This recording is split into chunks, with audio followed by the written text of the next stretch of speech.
Projectiles question. Nice to see a kind of one to prove, to show that something is, because if you're asked to show that something is, you can keep your eye on the answer all the time, and you know you have to get to that point, and also you know when you're correct, and show that the maximum range is this. So it's a fairly important one to know, and it just tests your knowledge. Okay, so your standard projectile, U, angle alpha. So at that point, that's the range. And then, so time of flight, first of all, is when sy is 0. So uyt minus half gt squared equals 0. So u sine alpha t minus half gt squared is 0. So you get t is 0, which is the trivial answer where it hasn't taken off yet and it's on the ground at start.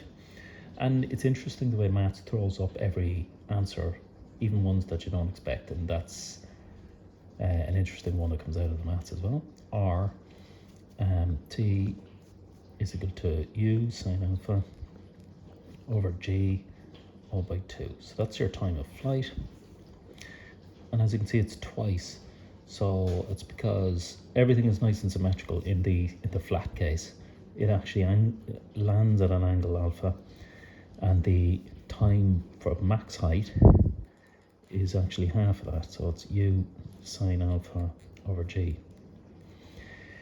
which is kind of like your velocity over acceleration. So if acceleration is equal to velocity over time, then time is equal to velocity over acceleration. So that's where that's kind of coming from. That's where the physics is happening. So that's your velocity in the y direction purely. So it's u sine alpha over the acceleration, which is a deceleration in this case. And so your time of flight is double that, and that's nice to see. And so range then is equal to s of x at t of flight, and so s of x is equal to u of x by t, which is equal to so u of x, which is u cos alpha by 2u sine alpha over g. You're asked to prove where they simplify it with the double angle. So let's do that. So, well, first of all, it's equal to 2u squared sine alpha cos alpha over g. And I mean, that would be a legitimate answer, but it's just a little bit fiddly when you've got two trigonometrics multiplied together. So we normally like to get rid of that.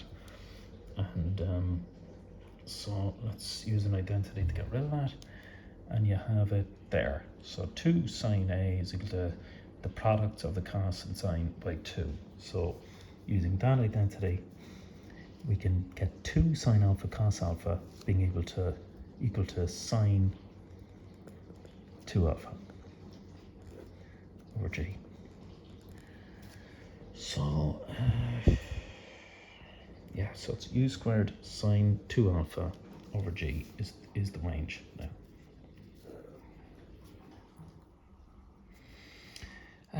So that's just neater because you've got 1 sine and it's 2 alpha. Now to show that the max range is u squared over g. So, and this is an interesting one. So how would you find the max range? Well, looking at if you're asked to find the max of any function, just look at the expression and see what you can maximize. Well, u is fixed. That's the speed at which we blasted off first, and u is a number like, say, 2 or 3 or something. That's not going to change. G definitely won't change unless you are going to a different planet. So really, you have to focus your attention on this. So how would you maximize this bit, the trigonometric function? Well, look, sine of anything looks like this over a period. And what's the maximum of any sine? Well, that goes from 1 to minus 1. So the maximum value is 1 there of any sine function. Now, I mean, you know, the standard format of a sine is this, like sine A sine omega t. So it might look like the maximum value is A, but that's just because it's multiplied by whatever coefficient in front of it. but really this bit, always if it's just a sine of whatever angle it is, it's going to be a maximum value of 1. So that means that R max is equal to u squared over g multiplied by 1. So R max is that. And you could prove it then. If you didn't see that, you could say dr. So to get the maximum value of anything, you differentiate it with regard to whatever variable is causing it to change. And in this case, the only variable is alpha. So dr d alpha. Let's differentiate it. Well, look, we don't need to worry about u squared over g. So let's differentiate that.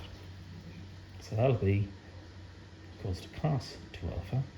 And then it's multiplied by that number there that's in there, because it's differentiating with respect to alpha, so it'll be 2 times cos 2 alpha. And then to maximize, we set the differential equal 0. So now we're saying these figures won't really matter. So now we're saying what angle gives cos equals 0? Well, that's when it's 90 degrees. So that means 2 alpha is equal to 90 degrees, or alpha is equal to 45. So then we put 45 in there. We got sine of 90, which is 1, which gives us the same answer. Okay, so yeah. So, and that's an interesting answer, because intuitively we know that alpha will give us, or 45 will give us the maximum range. And why is that? Because, well, if we're blasting it off, if we do a very low angle, we know it's not going to travel very far. So it's going to go maybe there.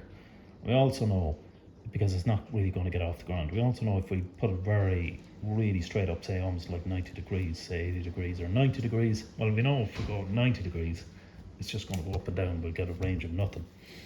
So if it's 80 degrees or something, then it's going to go up, and it's going to just put all the energy into getting height. So it's going to not travel very far. And the Goldilocks solution is to go halfway between the two. So 45. So it's halfway between going flat and vertical, gives us the longest range. And that's borne out by the maths. So it's a nice answer.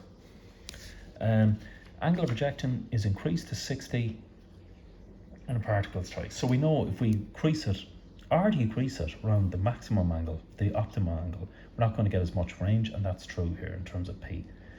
So really that's pretty simple. We're going to just find PQ. So we're going to be able to find OP, first of all, the range in terms of U, and then just subtract